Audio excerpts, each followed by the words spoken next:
Shift ಕೇಳ್ತಾ ಇರ್ತಾರಣ್ಣ ನಾವು shift sir 3,85,000 ಮಾಡ್ಲಣ್ಣ 11 ಮಾಡಲು ಸಿಂಗಲ್ ಓನರ್ಶಿಪ್ಪು ಸಿಂಗಲ್ ಓನರು. ಹಾಗೆ ವ್ಯಾಗ್ನರ್ ಆಟೋಮೆಟಿಕ್ಕು ಸರ್ ವ್ಯಾಗ್ನರ್ 18 ಮಾಡಲು 4,25,000.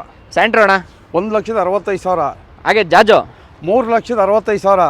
ರಿಡ್ಜು 2,95,000. ಶಿಫ್ಟು 2,65,000. ಶಿಫ್ಟು 3,95,000. ಸೆಲೆರಿ ಅಣ್ಣ ಫುಲ್ಲಿ ಟಾಪ್ ಎಂಡು 25,000.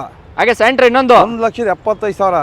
ಹಾಗೆ ಟಾಟಾದಲ್ಲಿ ನೋಡ್ತಿದ್ರೆ ಅವರೇ ಇಂಜಿನ್ ಬರ್ತೈತೆ ನಿಮಗೆ ಕ್ವಾರ್ಟರ್ ಜೆಟ್ 1,65,000. ಚವರ್ಲೆಟ್ ಎಂಜಾಯ್ 3,02,95 ಮಾಡಿ 7 ಸೀಟರ್ ನೋಡ್ತಿದ್ರೆ. ಹಾಗೆ ರೆನಾಲ್ಟಲ್ಲಿ ನೋಡ್ತಿದ್ರೆ ರೆಸ್ಟರ್ ಕೊಟ್ಟಿದ್ದೈತಿ. ಇವಾಗ ನಿಸಾನ್ ಟೆರಾನೋ 4,65,000. ಎಷ್ಟು ಗಾಡಿ ಇದೆ ಟೋಟಲ್ ಆಗಿ ಸರ್ ಪ್ರೆಸೆಂಟ್ ಇವಾಗ ಒಂದು 60+ ವೆಹಿಕಲ್ ಇದೆ ಸರ್. 60+ ವೆಹಿಕಲ್ ಐತೆ. ನೆಕ್ಸಕರ್ ಬರಬೇಕು, ಹೌದು ಬಂದ್ರೆ ಎಲ್ಲ ಗಾಡಿಗೂ ಮಾಡ್ಲಿರೋ ಗಾಡಿಗೆ ಲೋನ್ ಆಗುತ್ತೆ. ಖಂಡಿತ ಮಾಡಿಸ್ಕೊಡೋಣ ಸರ್. ಅದರಲ್ಲೂ ನಮ್ಮ ಎಕ್ಸಾಕ್ಟ್ ಲೊಕೇಶನ್ ಬಂದು ನೋಡಿ ಸರ್, ನಾಗರಬಾವಿ ನಮ್ಮೂರ ತಿಂಡಿ ಹೋಟ್ಲು. ನಮ್ಮೂರ ತಿಂಡಿ ಹೋಟೆಲ್ ಆಪೋಸಿಟ್ ಅಂಡರ್ ಪಾಸ್ ಬರುತ್ತೆ. ಅಂಡರ್ ಪಾಸ್ ಇಂದ ಸ್ವಲ್ಪ ಹಂಗೆ ಮೇಲ್ಗಡೆಗೆ ಬನ್ನಿ, ರೈಟ್ ಸೈಡ್ ನೋಡಿ ನಮ್ಮ ನೆಕ್ಸಾ ಕಾರ್ಸ್ ಬೋರ್ಡೇ ಕಾಣಿಸುತ್ತೆ ನೋಡಿ. ನೆಕ್ಸಾ ಕಾರಲ್ಲಿ ಇಷ್ಟೆಲ್ಲ ಗಾಡಿ ಇದೆ. ಆ ಗಾಡಿ ತಗೊಳ್ಳಿ, ಪ್ರೈಸಿಂಗ್ ಕೊಡ್ತಾ ಇರೋದು. ಹೌದು.